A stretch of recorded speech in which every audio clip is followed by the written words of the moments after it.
Hey, what's up, everyone? This is your host, Dre, and welcome to Redskins Talk TV. I just got finished watching a very disappointing game between our Washington Redskins and the Houston Texans. This game was marred by penalties and turnovers that really killed us, primarily because on those penalties, we were in great position to score and come away with something to help to take some of the pressure off. Now, I'm going to go back to my previous video with my pregame analysis and also reference a lot of what I observed from last season.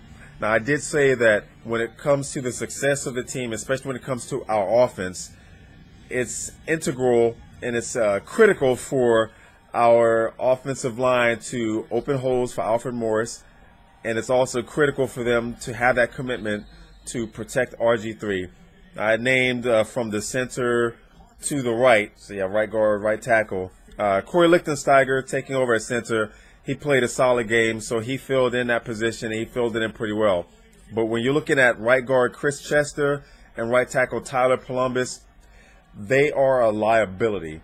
And when you're looking at this game, you're seeing number 58 and number 99 just hounding Robert Griffin III with just straight up rushes, stunts, and that's what really hurt us. That pretty much took us down, because anytime you see Robert Griffin III getting hit, it's usually from one of those two players, and always the pressure is coming from that right side. Once again, when I'm looking at the play of Tyler Polombus, he's playing too high. He's getting pushed backwards. I know J.J. Watt's a big guy, very long arms, very strong, but as an offensive lineman, you have to have a lower center of gravity. You've got to be able to get your hands on the defensive linemen first to control their momentum. You have to keep your feet under you and have good leverage. Have to have that strong base. I mean, this is something I didn't play football, but for my years as a martial artist and understanding balance and leverage and everything and how to manipulate your own body, it's extremely important for an offensive lineman to have that leverage. And when I look at the play from today, the same that I saw in preseason, the weak point of our offense is from the right guard and right tackle, because those two guys, I don't know if there's any amount of strength and conditioning that's going to help them to perform better. A little bit with the run blocking, they did okay, but not great. I think we did kind of get away from the run, but at the same time, I mean, we were in a position to where we were behind, but at a score of 17-6. I mean, there was an opportunity for more running. A lot of gimmick plays, which I'm still scratching my head asking, what the fuck? There's just not a place for it. We've got guys, because if we can't secure the block, guys are going to keep shedding it, getting into the backfield and tackling our ball carrier. That's the problem. But when I look at this, Tyler Polombus, Chris Chester, you motherfuckers suck. I don't know why Coach Gruden didn't see that. Whoever the offensive lines coach is, they'd be better at putting Josh Laribus or somebody else.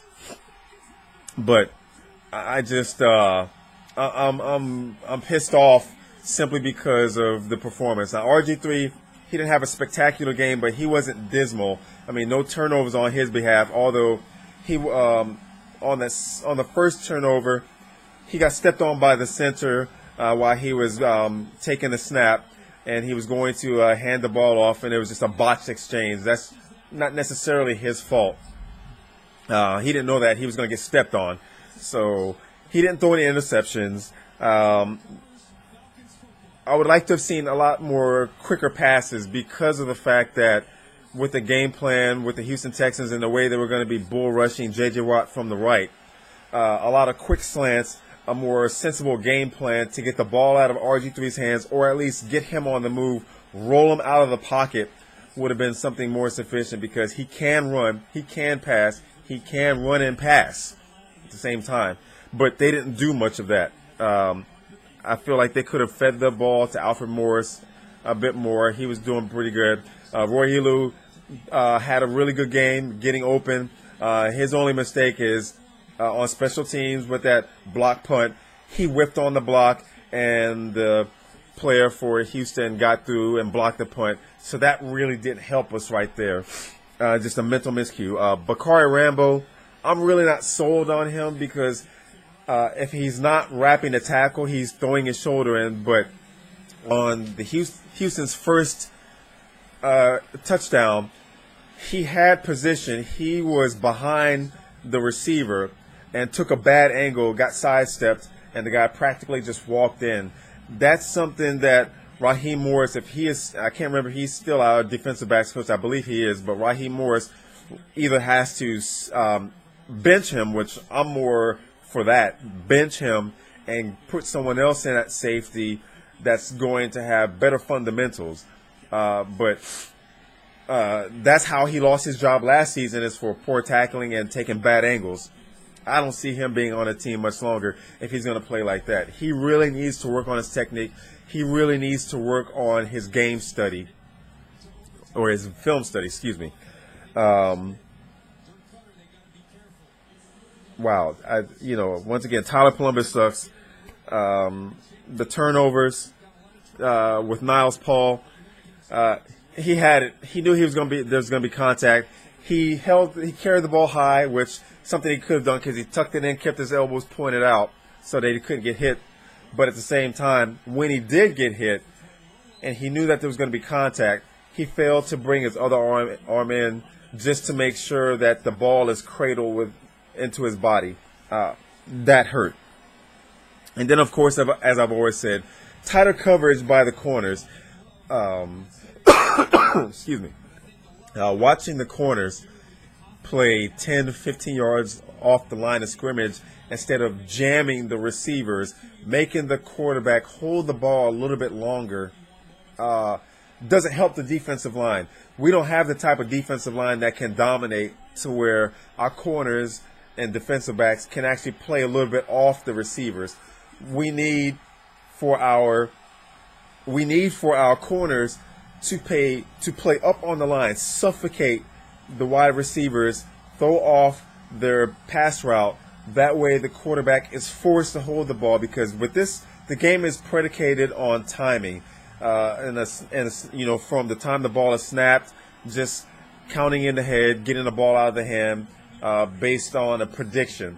And when the receivers are not in place, the quarterback has to make his second, third reads, hold the ball a little bit longer. That's where our defensive linemen and linebackers can pin their ears back and get to the quarterback as long as they're able to shed the blocks. It's just those kind of things that they need to work on. I really do wish Jim Haslett would have switched over to a 4-3 instead of the 3-4. I mean, we looked okay on defense, but near the end we just couldn't get off the field. Missed tackles. Arian Foster, he's a shifty runner, so not being able to get the hands on him, keep the hands on him, and bring him down, that hurts. So that's where Houston ate up the clock. But these are just some of the things that I saw. I really like Andre Roberts as a kick returner and punt returner, because he gets his ass up the field, which is something we really hadn't seen too much in the past, especially when we had Brandon Banks or Antoine Randall L., who ran more laterally. But Andre Roberts, he makes a beeline right up the field. Had some good returns. Had a couple that were negated by flags. I think overall, this is something that we're just gonna have to eat up. Here in Texas, I got to hear a whole bunch of bullshit from the Cowboy fans, and also for some of the Houston fans that talk shit. They got it. We have 15 games left.